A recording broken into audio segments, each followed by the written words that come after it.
You're watching The Experience, Comic Culture and Sales, streaming live daily to Facebook, YouTube, Twitch, and Twitter. Hey everybody, it's going to be a really killer day today at Talkin Shop. We have Alex Packnadell coming up soon, which has got 2 releases out this week that you should really be paying attention to. One is fully into its run, and one is touching on a character that I'm sure we're going to get into the weeds because it's one of my favorite characters, so we'll get into it big time. And then after that, we're going to talk to Pat Qualla, who is part of Cherry Capital Comic-Con, and we're going to talk a little bit about the Gary Reed Awards and how you guys can help us get a bunch of creators in front of them that you think are deserving of that award. We're going to come right back right after this.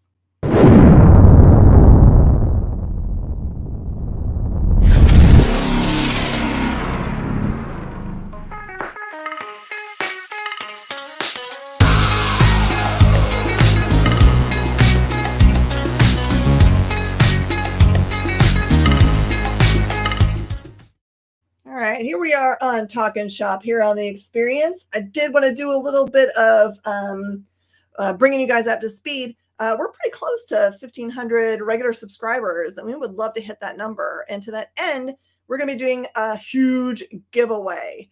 So once we get to that 1,500 subscriber amount on most every show on The Experience for that week, we'll be giving away $100 slabs, $1,500 worth, of course, because 1,500 viewers. So all you have to do is just like share that with your friends and see if they would like to subscribe. It doesn't cost anything. It literally is cost you nothing, but could win you everything. All right. Perfect. Sean Butler says he's already nominated his person for Gary Reed. This is perfect. And I see that Richard Chip is on. And Cool Gamer. Hello. All right. Let's welcome our first guest, Alex Packnadell. Hey, how you doing? Unbox so much stuff right now. So are you gonna, when the Carnage stuff starts, will you have 3 things running at the same time? Oh, we're right into it. Okay, yeah, I think I will. Yeah, I think it's because All Against All still has another 2 months left to run. So yeah, I think like my first issue of Carnage is going to be maybe my 3rd issue of Red Goblin, and is also going to be issue 5 of All Against All. So yeah, that's going to be a big. That'll probably be the same week. Big week. Wow. Yeah. So for most everyone that watches us knows you really well because you're a good friend of the show and of mine. Really happy to know you for sure. And likewise. Am I going to see you this year at Comics Pro? Are you going to make it over the pond? Where is it this year? I definitely want to. It's in Pittsburgh of all places. I would love to go to Pittsburgh. I have friends in Pittsburgh. Let's do that. Yeah. I mean, if you'll have me. Yeah, sure. Because I think that's where we met each other, was Comics Pro 2018 or something. Wasn't it? We knew each other before, but I think face to face. Like the first time I kind of approached you, the first time we got to kind of hang out properly, I think was 2020, like properly hang out. And that was before all the kind of madness started. But yeah, no, but like we've known each other for time because like you had Ram down, didn't you, to do a signing? Mm-hmm. And I think like that's when our respective groups started kind of converging. I think and you've always been really supportive, of all 4 of us, and we're just, we're so grateful. That is something that's interesting about the way people interact now, as opposed to the way it used to be. Like it used to be, if I wanted to know you, I'd have to see you at a convention or some other event. And now, because social media is so interactive and we get to see each other's like images and all that kind of stuff, there is this kind of like a natural, like we might. Like I know people that have worked together for years and years on projects that have never met each other in person. That they travel to the same convention once, and you assume that they've been best friends for years and years, and they're like, nope, we just met each other right now. I think what's weird. I mean, like I'm not a big one for, belief in serendipity or whatever. But I think it's interesting that, I mean, not to kind of rake over, you know, I know it's obviously, you know, it's a very delicate subject, but I think it's interesting that, you know, having those networks sort of pre-established as we sort of went into the pandemic, it's really interesting that like so many projects just not just wouldn't have happened, but couldn't have happened at any other time in history. So the fact that, you know, that things kind of kept kind of rolling in a way that, yeah, they just couldn't have, even like 20 years ago, it would have been impossible. It's kind of weird to think about. I think maybe the best that could have been done is maybe we could have sent each other letters, which is really a slow way to produce anything. A more considered way. Do you know? Sorry, this is we always have these digressions because we Yes, have we this like do. shorthand. But a friend of mine wrote me like a letter. Like it was the first letter I think I'd received in about 15 years, and I almost cried.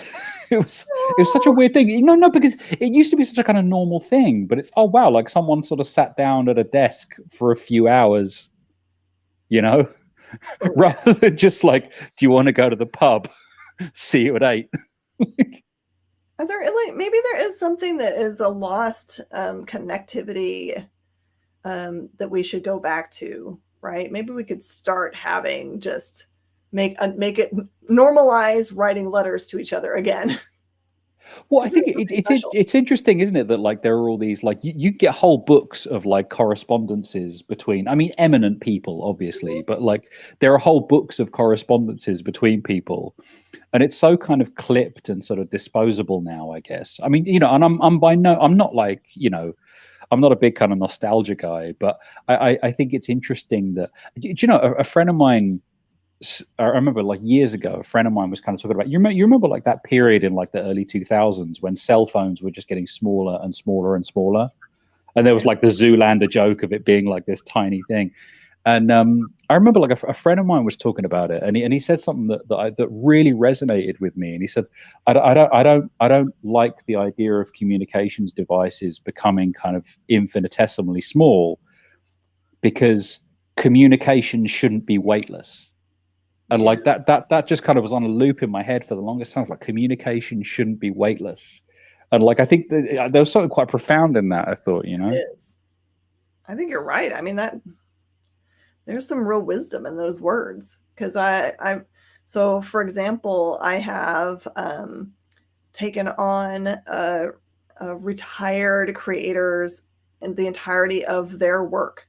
So this was, you know, their letters back and forth to publishers, and their workouts and their sketches, and just like everything. And as I've gone through it, I've thought to myself, how much of this part of it isn't going to ever exist again, where he had to send a ton of letters out to a bunch of different places, hoping for work and getting those letters back, and their correspondence back and forth for editorial, and just that's not going to exist anymore. And those rough outs, a lot of it's just digital now. And do you know, that was the thing I was thinking. You're so right. Like the whole kind of I mean, like you've had you know, you will have had like, you know, the like the Daredevil Born Again Artists Edition. Mm-hmm.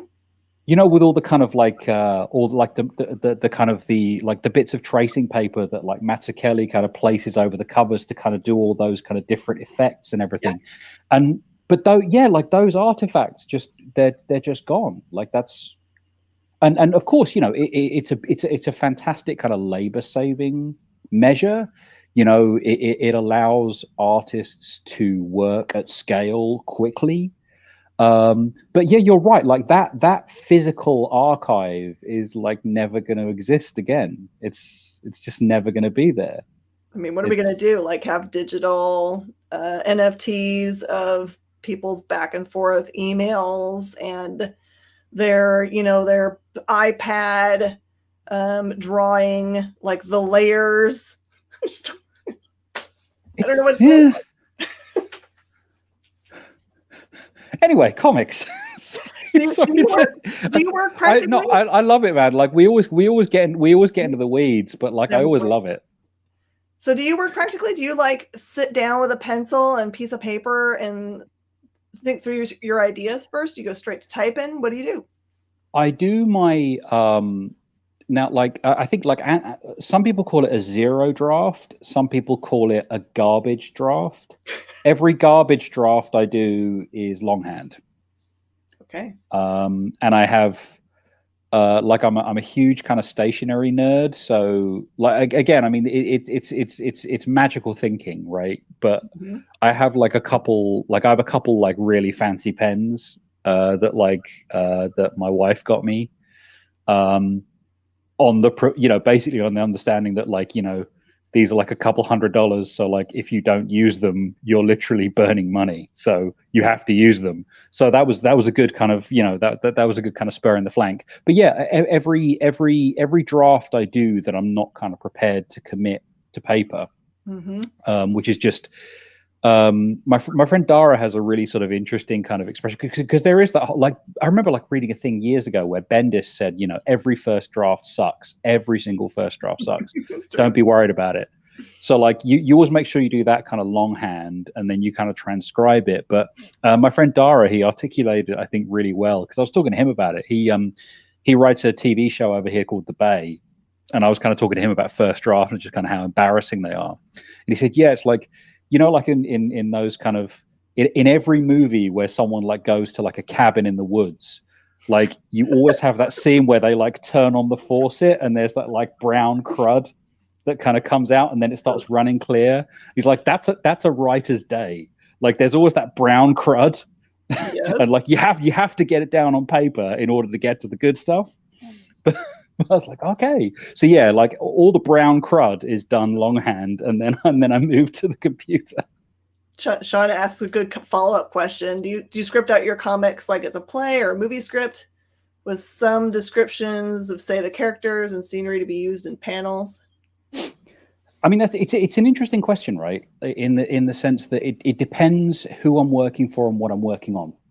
So I tend to find, because like at the moment I'm doing quite a bit of stuff for Marvel, and I can't write the way I usually write, which is what I normally do is I'll write dialogue first. So naturalism is quite important to me.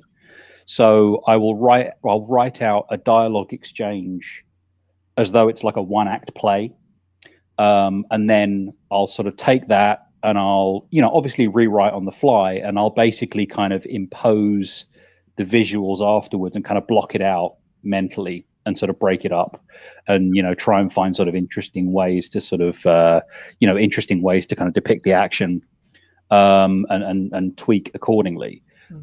But because it's quite sort of fast and furious at Marvel Editorial, that's a sort of that's a level of abstraction that I can't really adopt. So what I've started doing is Kieran Gillen has this technique, and he did this. I actually took his masterclass last year. I think it's really important to go back to first principles kind of every year. Never assume you know it all, ever. So like I read Understanding Comics every single year, because you could never never assume you know the basics, right? So, but Kieran's got this technique that's much more kind of additive. So he'll sort of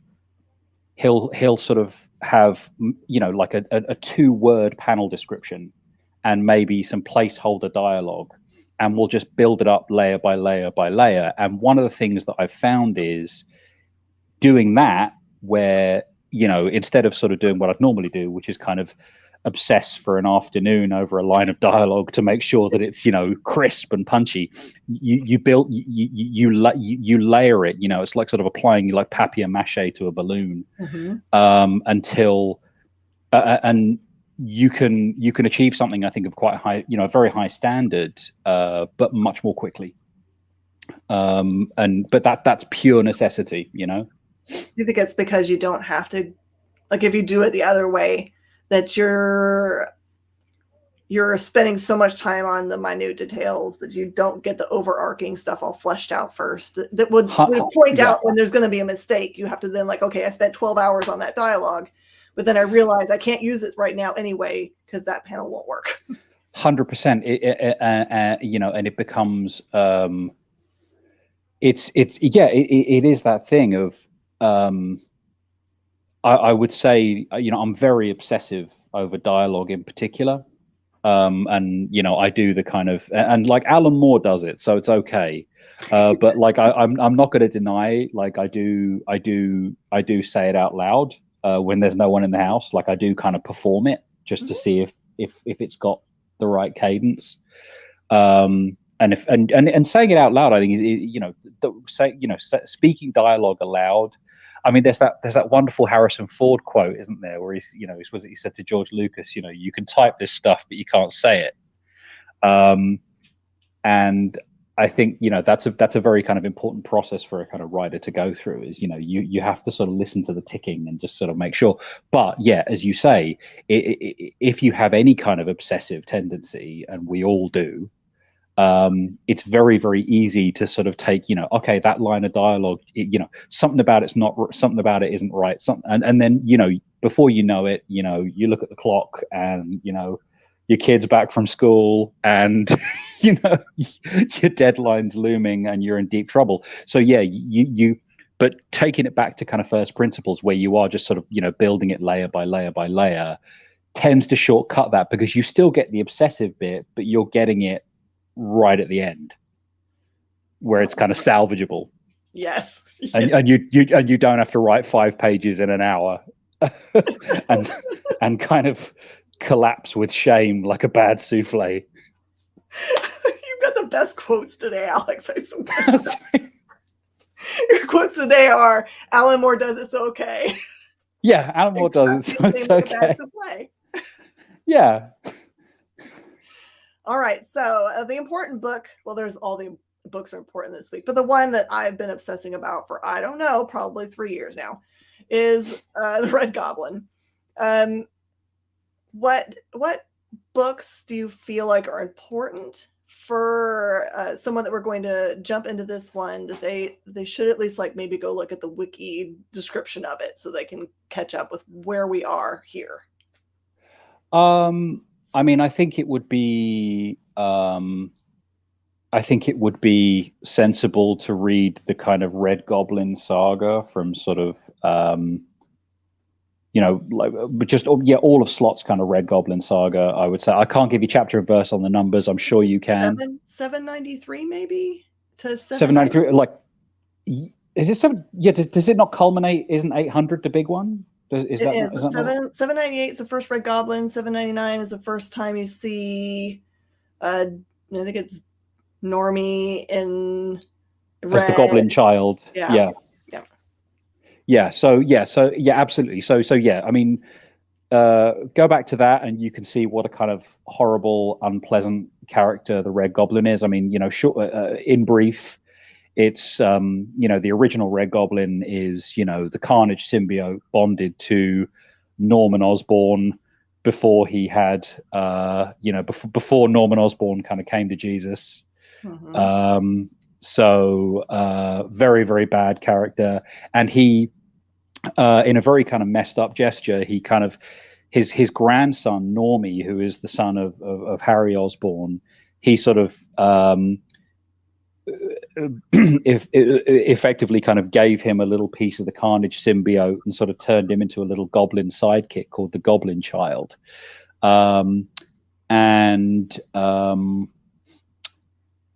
What's happened recently is, so Normie, having been kind of horribly traumatized by that experience, has befriended Dylan Brock, the son of Eddie Brock, Venom, and who is now the Venom. I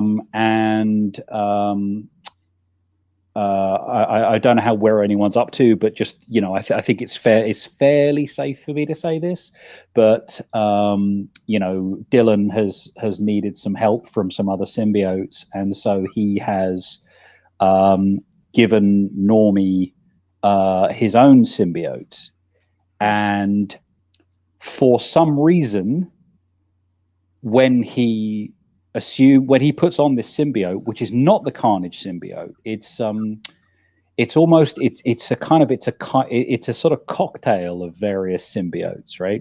Mm-hmm. And for some reason, whenever Normie wears this thing, the natural shape that it assumes is the Red Goblin, which you'd think would be, well, that's the last thing surely that he would want to be resembling, right? This boogeyman that kind of terrorized his childhood. But for some reason, whenever the symbiote sort of manifests, it becomes the most frightening thing he can think of, and that's one of the sort of threads that we're going to be pursuing in this. So, there's a lot in here about legacy. So, I mean, one of the things that people should kind of know going in is that yes, this kid is the grandson of the Green Goblin. But he's also the godson of Spider-Man. So there's a lot kind of in the mix here.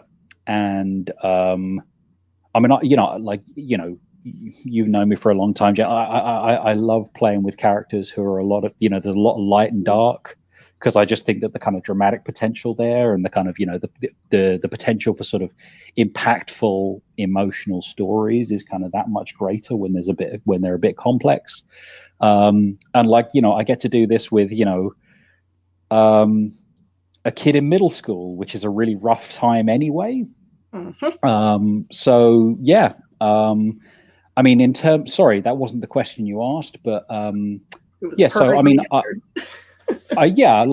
So I would certainly read those kind of Dan Slott Red Goblin issues for a bit of kind of foregrounding, but also, not to put too fine a point on it, the recap that we provide in the first issue is pretty exhaustive.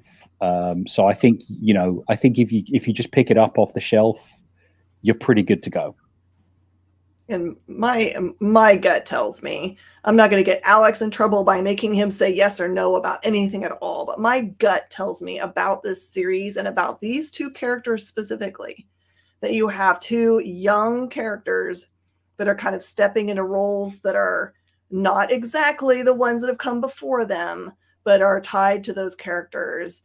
And they have a good longevity of character, unless, someone kills them off, which I can't imagine that they would do when they're such good, rich characters with kind of like they're damaged goods, which is the best start for any character. I think that these books that Alex and everybody are putting out right now, and the Red Goblin, are going to be those kind of books that years and years and years from now, people are going to say, go back and refer to this book, because this is when this important stuff really started. So I definitely would say, make sure that you are pulling this book. I appreciate that. Thank you for the kind words. I mean, sorry, I don't.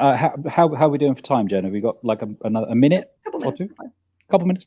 I mean, I would say, the preview pages are out there, so anything that's in the preview is kind of fair game as far as I'm concerned. I mean, I can say kind of going in, the sort of the unconventional brief that I gave myself is that this is basically it's like, imagine Lassie if Lassie was a kind of unstoppable alien engine of destruction, right? It's a kid and a really, really dangerous dog, but the dangerous dog just happens to be like an alien kind of chaos engine. But like the sort of mantra that I've kept sort of rolling in my head the whole time is, there's no such thing as a bad dog. There are only bad owners. Yeah. Right. Yeah. And that's basically going to define Normie's relationship to the symbiote. Like, as you say, like they're both kind of blank slates in a way. And so it's this, I've got this really interesting dynamic kind of going on where basically, like, if Normie kind of freaks out, the symbiote freaks out and behaves and like acts out accordingly. Mm-hmm. So a lot of this is about, it's about like a young kid who is kind of, learning to kind of manage his emotions in a healthy way, really. And like having a lot of cool fights on the way. I love it so much. Well, Alex, as always, it is my fault that we've run out of time, because I could talk to you for like hours and hours about all this stuff. It's so amazing. Can you seriously, Jen? Like, can you, when you read it, can you just drop me a line and let me know what you think? I'd love your thought. I'd love your thoughts, whatever they are. I'd love. I'm sure it will be something like my head exploding. Thank you. Well, either way, please, I appreciate it. All right, thank you so much, Alex. I know you're such a busy person. You got to get back at it. Go write those things. No, I'm watching The Last of Us. I don't know what you're talking about. Like I'm literally like halfway through. I just paused it. Does episode 4 just drop? Yeah. Like I'm like half an hour in. I was like, okay, got to talk to Jen, and then I'll get back to it. I think yeah. Okay, that's awesome. We'll talk about that too. Yeah, absolutely. All right. Thank you so much for having me. Absolutely. I'll see you next time. See you soon. All right, stick around, everybody. We're gonna be right back with Pat Koala. What if Hans Gruber from Die Hard had to battle the Joker from Batman the Animated Series in a dance battle? Or who would win in a race between Baby from Baby Driver and Snidely Whiplash?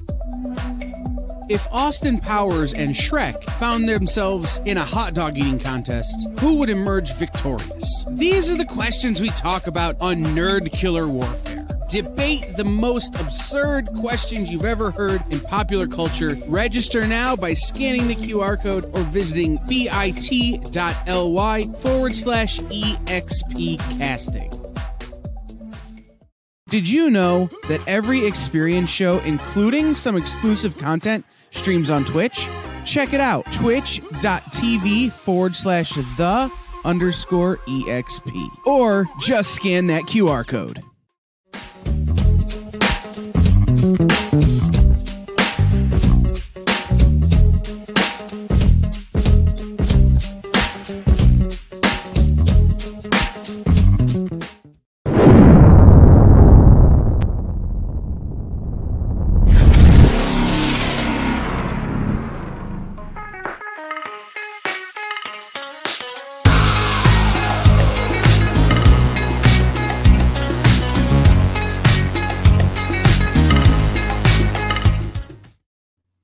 All right, and welcome back, everybody. And we do thank you so much for your support and for giving us some thumbs up and some hearts. And thanks for helping us spread the word about our subscription giveaway. We'd really love to give away that $1,500 worth of awesome slabs to you guys. Help us get there quickly, and we'll give them away right away. I'm just going to mention before we jump to the next segment, if you want to have a reading order for the Red Goblin character, just let me know. You can find me on social medias most everywhere as Jen King or Commander King, or you can just connect with the experience and as a question, and I'll monitor the chat so I can get it for you guys. I am more than a little obsessed with that character, so I apologize.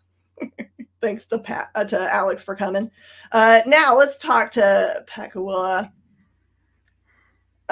sometimes champion of Nerd Killer Warfare.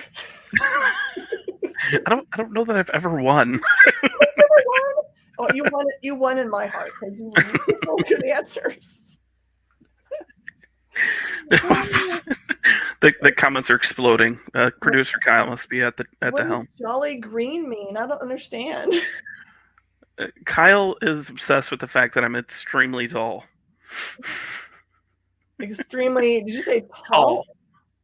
Tall. Yeah. It's. But he's like 6'12" or something. How tall is that man? He's not much shorter than me. Especially when he's got, because he's always got something wrong somewhere. So he's always got casts and boots and extra things giving him extra height. That's true. All right. So just so everybody knows why we're talking to you specifically today is that you serve as the exhibitor relations director at Cherry Capital Con. And that is where they have the Gary Reed Awards, which has a very specific function. Tell everybody a little bit about Gary Reed and what he means to the con and to you. So that's a deep question. Gary Reed was a champion of comics in the state of Michigan, and throughout the industry. Honestly, he was a extremely talented person. For those that don't know, Gary Reed started Caliber Comics back in the 80s. I think it was the 80s, might even been the 70s. I can't remember when Caliber was founded anymore. Where people like um, Brian Michael Bendis got their start. James O'Barr got their start. The Crow is a Caliber book. And so Gary was a big part of, keeping the culture of comics and the business of comics going forward. He constantly was about not only putting out great content himself, he was about bringing the others along. He if you asked him for help, if you asked him for a review, if you asked him for any input on your work, he would gladly give it. You might be, you may regret having asked that question because he was brutally honest. He did not pull any punches, but you were a better creator for having had that conversation. Whether he tore what you had apart or he rarely praised anything because he wanted to be constructive. So, but he was always kind about it. As brutal as he might be, you still walked away feeling like, oh, this was wonderful. I got something out of this. And unfortunately, we lost Gary about 7 years ago, very unexpectedly, and he left a big imprint. And he had been a big part of the early parts of Cherry Capital Comic-Con. He had brought Caliber. He had brought some of his folks up to meet with us and just have a presence there. And it was he became part of the family. And when he passed, we wanted to find a way to honor him and the contribution he made to comics. And so we founded the Gary Reed Award. It's the full name is the Gary Reed Independent Comics Creator of the Year. It's an extremely long title, but it takes a lot to talk about to really say it. So this award is about people out there making comics, whether they're editors, whether they're writers, artists, colorists, I think I said letterers, but any part of comics, any bit of it, publishing, every bit of it is important to the process. And it's about those that are putting out those comics and also lifting up the next generation. So this award is created to reward the person who most espouses Gary's spirit. So this isn't about who someone might say is their favorite creator because they like the content that they create. But they should kind of have a handle on the fact that maybe that person does a lot of peer-to-peer mentorship or has, led the ship of a publishing themselves and are a creator. Just had some kind of awesome impact that you can see yourself on other creators, bringing them up. Yep. And it's not about a popularity contest either. It's great if you get a lot of people that want to nominate you. It's so awesome. It's so happy to see that. But it is judged by an independent panel of creators, past winners, comics journalists, comic shop owners, people in the industry and surrounding the industry. It's not Cherry Capital is. We facilitate it.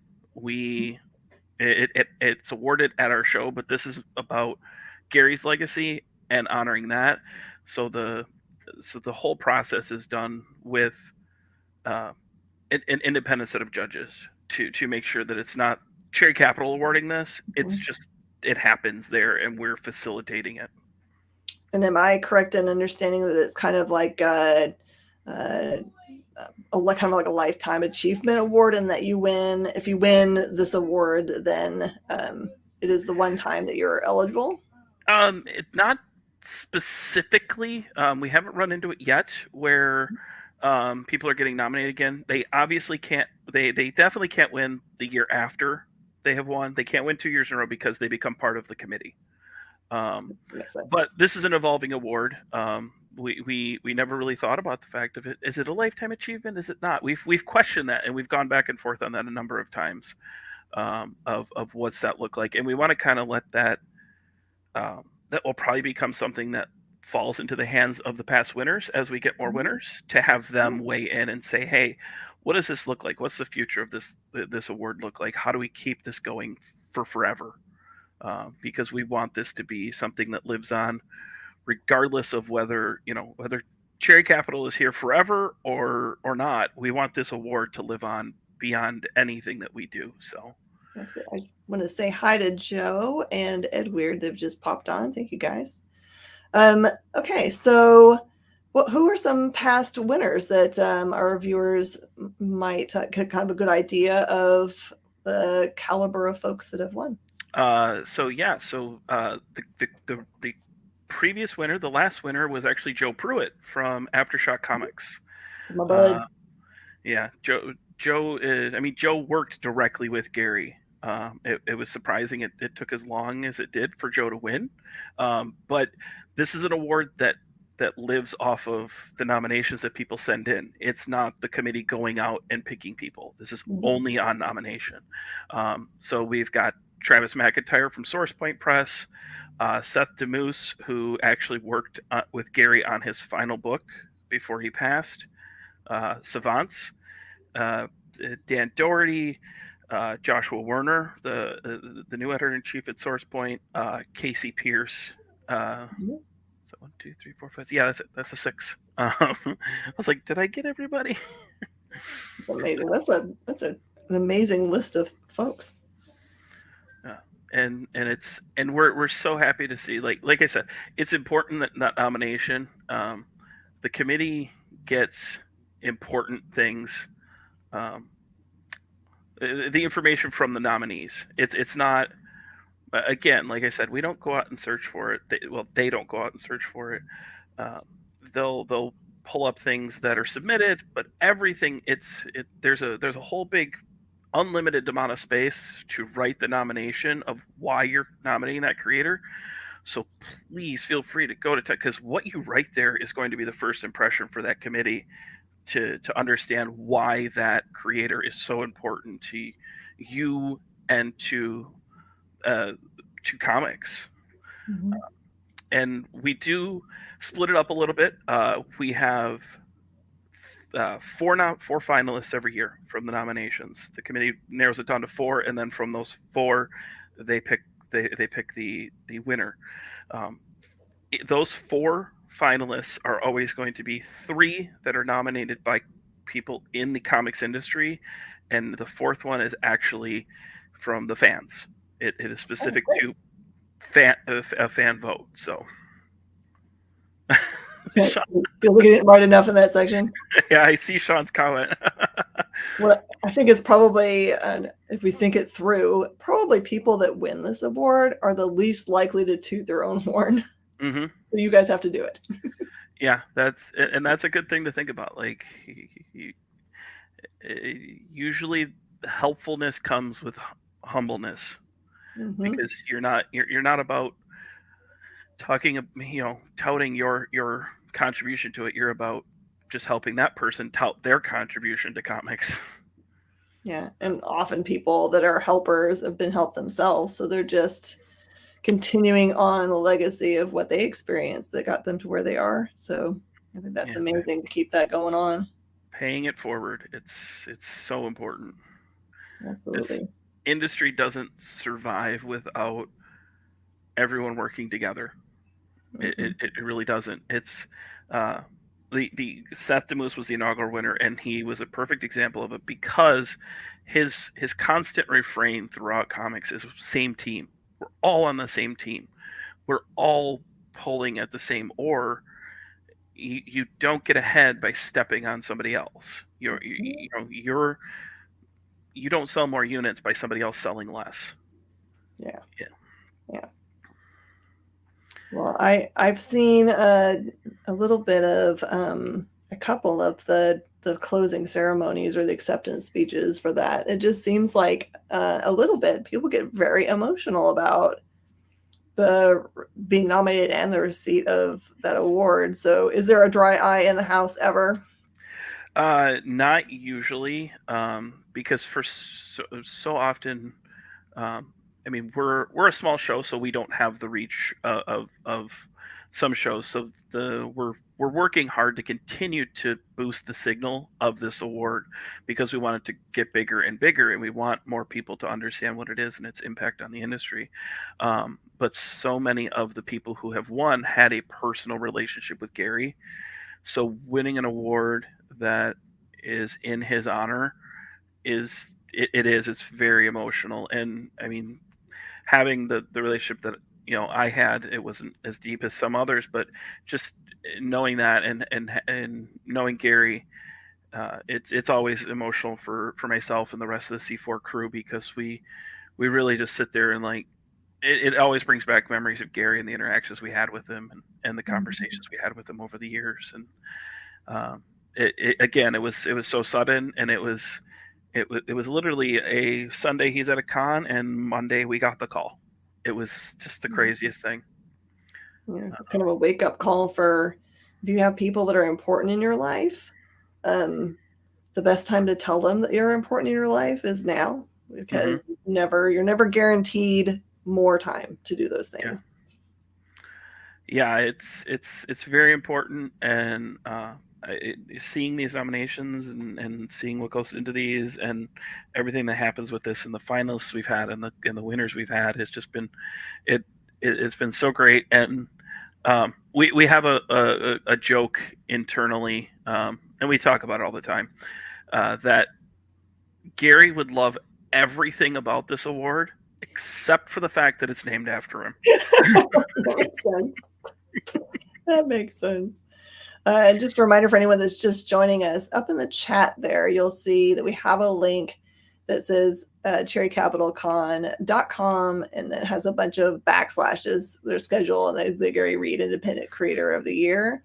That is a good link, I think, to go and will they find the link for being able to make their nomination there? Yes, that will have the link to the nomination. That will give some more information about the award.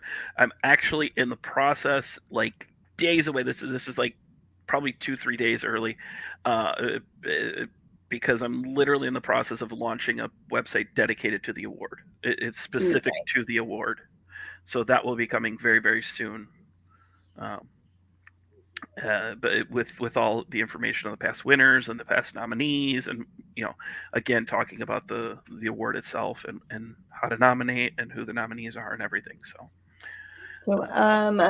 how long is the nomination period? When does that close?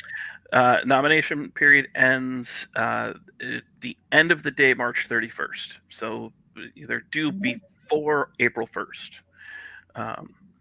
That gives the committee time to review them. Cherry Capital's at the end of May. Gives a little bit of time to go through, review things, commit the finalists.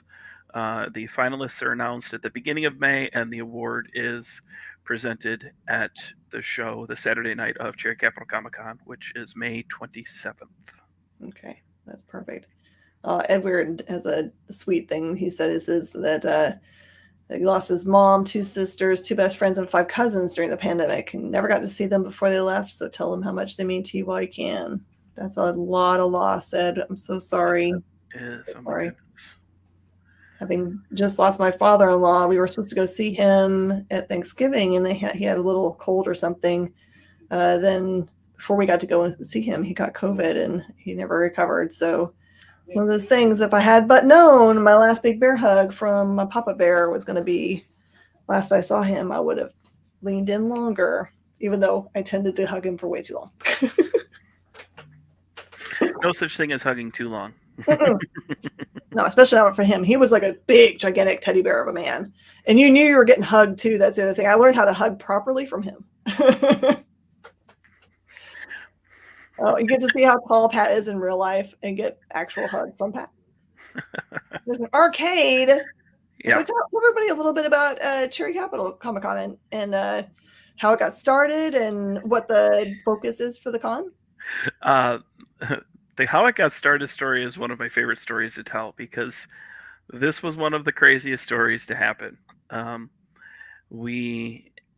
number of us, and I say us, but I wasn't actually involved in this conversation because I joined in the third year, just because I wasn't able to make it work with my schedule at first. But a number of folks around the local comic book shop, Mike, who had just purchased our local comic book shop in 2008, was talking to some of the regulars who are now staff members on the con, and they were all just kind of chatting of like, oh, it'd be great to do a Comic-Con. We should do something. We should do something around here. And it just kind of was a little conversation. And then randomly, the local radio station is talking about a comic. Like, why don't we have a Comic-Con in this town? And so Mike called in and said, yeah, we've been talking about it. Why don't we, we should chat more about this.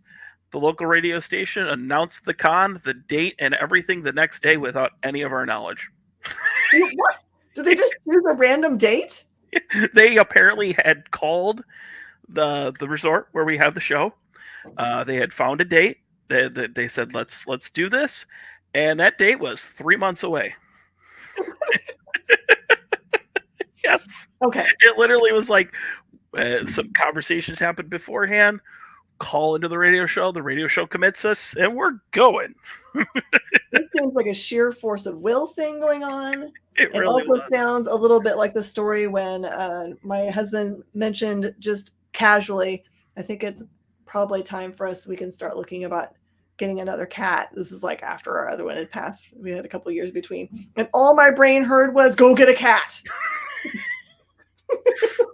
That was very much it. So it was a lightning storm to get it started. Like I said, it was 3 months to plan the first show, and it went off without a hitch. A few hundred people showed up, probably 40 some vendors, I think it was, vendors and artists and stuff. And everyone afterwards was like, "Are you doing this again?" And so we did it again, and we did it again and again and again, and 15 years later, here we are. So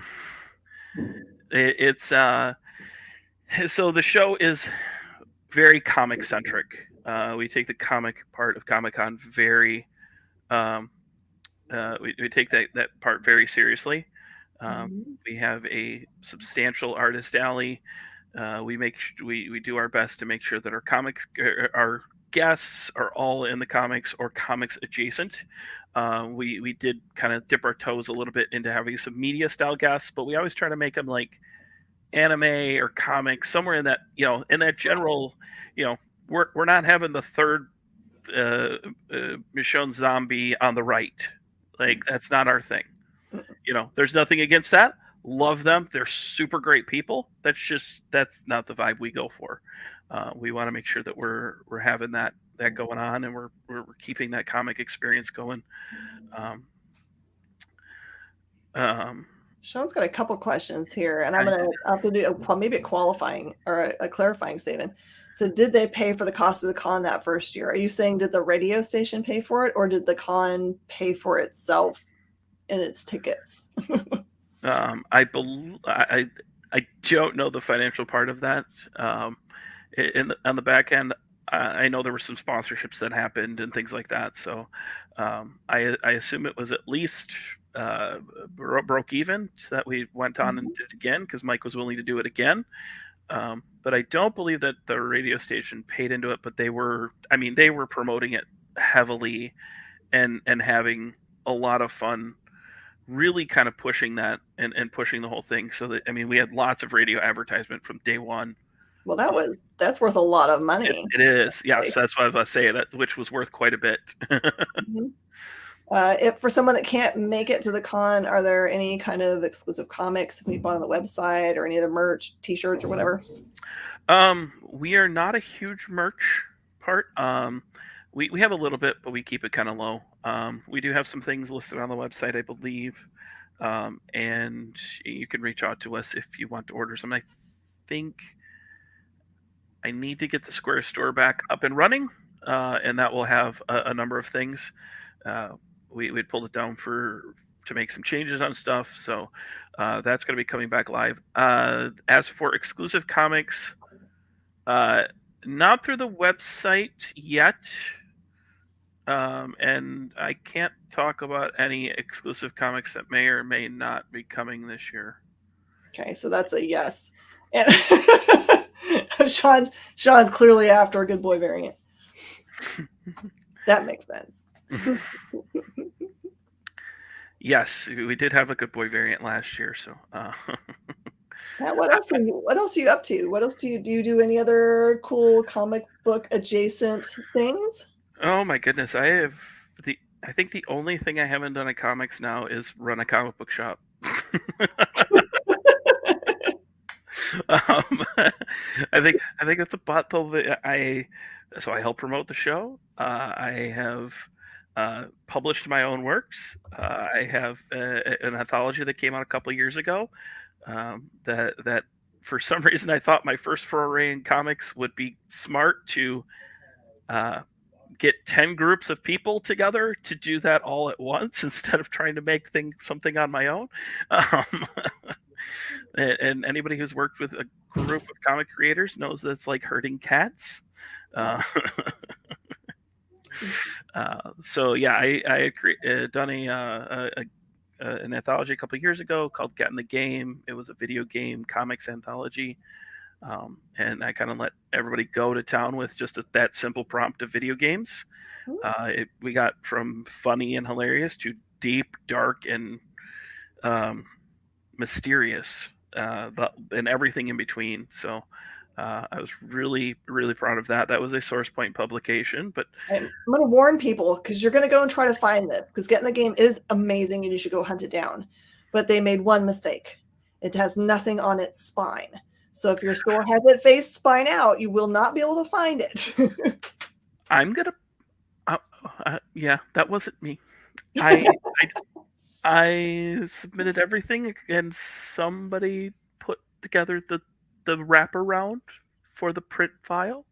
That was the one thing I didn't do, and I didn't get a proof beforehand, and I got it back, and I'm like,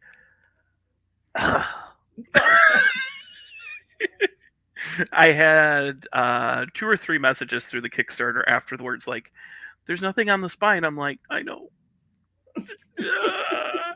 So yes, it is. I mean, it may be hard to find. I do have some copies myself, and I know that the creative teams probably still have a few copies out there.